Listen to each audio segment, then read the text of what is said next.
Hi there, my name's Rose of Dawn, and today I'm going to be talking about how the internet is turning into more of an echo chamber every day, and why this is a problem.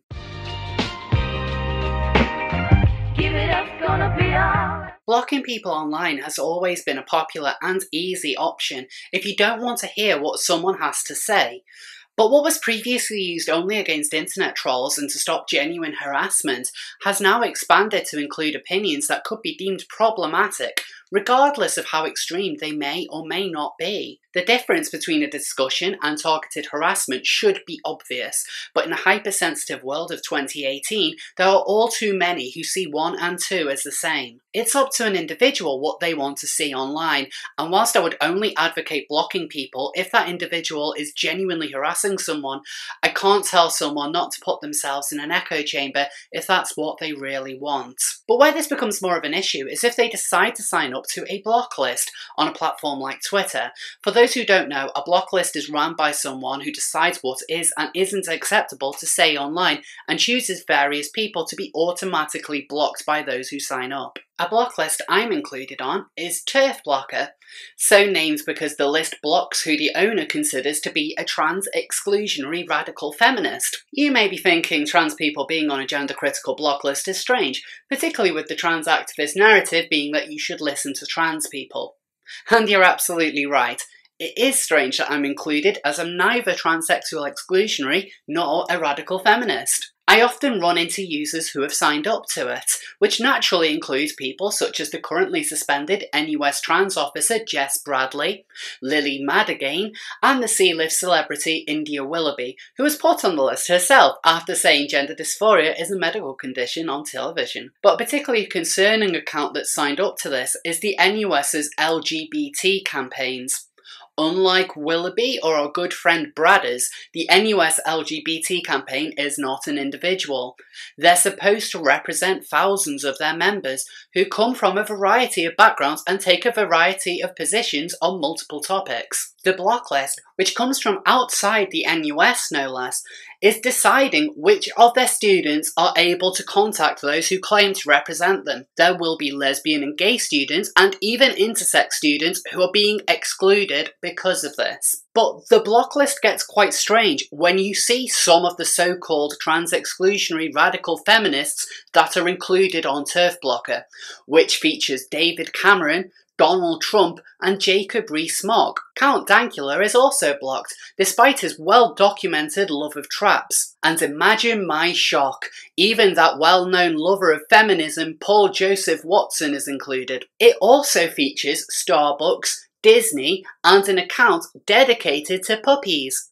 Because if anyone hates the trannies, it's the puppies. But this is what happens when you let someone else have a say in what content you're allowed to consume. Despite having little to do with the subject at hand, the owner of Turf Blocker has decided what politics their subscribers should be seeing, and these users would not even know. It's true that people can listen to whatever views they want, and granted, many of us are more likely to seek out views that correspond with our own rather than be challenged. But with the trans community in particular, I feel this is damaging to the cause. If trans activists want to understand the actual nuances of arguments made by gender-critical feminists, they need to see what they're actually saying. Instead, they make straw men who spout unrealistic and illogical arguments like TERFs want trans people dead, TERFs are violent, or that TERFs are exploiting people's fears. The truth is, whilst there are certainly some gender-critical arguments I strongly oppose, the positions these feminists take are rarely black and white. From speaking and even befriending some gender-critical feminists, I get to understand what their concerns are and where there is a potential for discussion or compromise. I wouldn't know this if I listened to the trans community at large, which, if the Turf Blocker is anything to go by, is one that likes to limit what arguments their own members are allowed to see. Sometimes, though, block lists just aren't enough. Trans activists will often take over hashtags they deem to be offensive, whether it's TS Rain Crew, peak trans, or even the more recent TS voices, which offended them so much they made no less than 2 fake accounts pretending to be the real transsexual Voices Matter. They also made various attempts to access the genuine account and sent off dozens of reports. But I should point out that the trans community isn't the victim they paint themselves out to be on social media. The Daily Dot may have recently asked why trans people are being removed from social media, but this isn't simply for espousing the wrong opinions,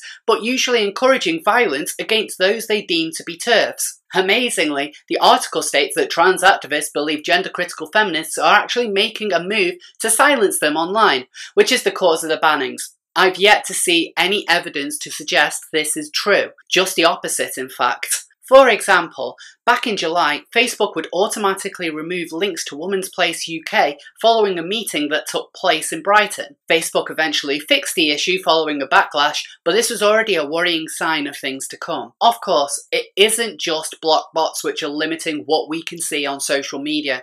From quality filter blocks on Twitter to major social media platforms colluding to remove unpopular voices, our online experience is becoming more censored by the day. There are many great videos on this subject, so I won't go into detail here. I understand there are many who are openly supporting the removal of Alex Jones from Facebook, YouTube, and so on, particularly from the gender critical movement. But I want to end this video by saying that the social media titans are quickly adopting the talking points of the trans activists along with other far left movements.